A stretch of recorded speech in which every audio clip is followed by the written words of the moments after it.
Okay, I just happened across a video on YouTube earlier. There's a guy telling us how to solder.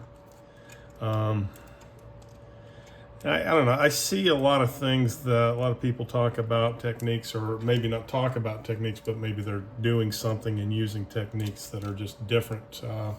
They don't include all the things that I was taught.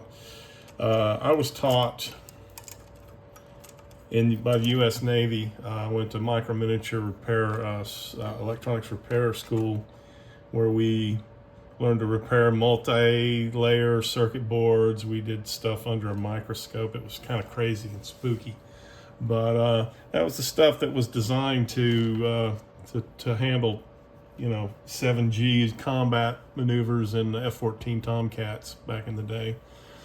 So F-4 Phantoms, yes. And they taught things, and a lot of those things I use to this day. So I'm going to show you a few things. First of all, my soldering iron is not on, so let me turn that on. A few things. I'm going to start.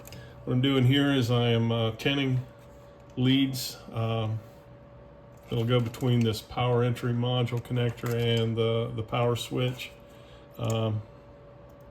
First of all, when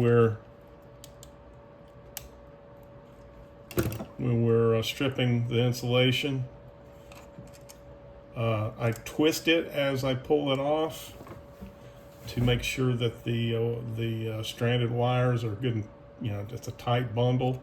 That also allows me to avoid actually touching the wire while I'm going to clamp this here so it doesn't move on me. I don't always do that, but for purposes of this video. Secondly, a lot of people talk about how to keep the soldering iron tip clean. That's nasty. That's heat oxidation.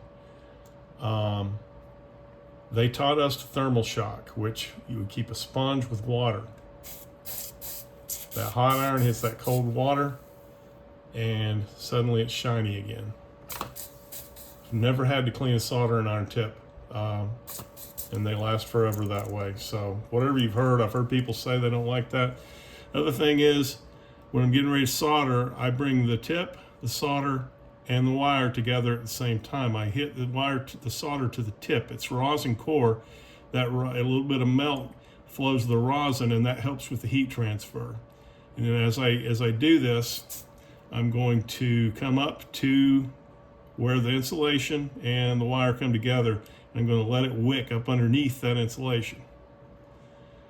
Okay, that is going to give it a stronger mechanical support, because where the solder is in the wire, it's stiff, it's rigid.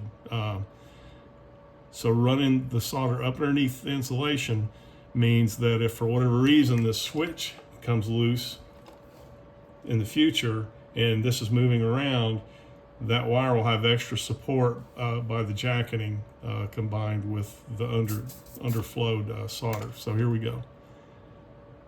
So touch them together, get it flowing, sit on that point, and then take it out to the edge together. Okay, so we have, look at this end. Let me cut this off. If you look at this end, it's pretty floppy. But now if we look at this end, it's very rigid, all the way back to about right here. So you got really great support right there. Okay, so hopefully that gives you a little something, some finer details that I very rarely see people show, and certainly I've watched videos where people don't talk about them. So have a great day, and God bless America.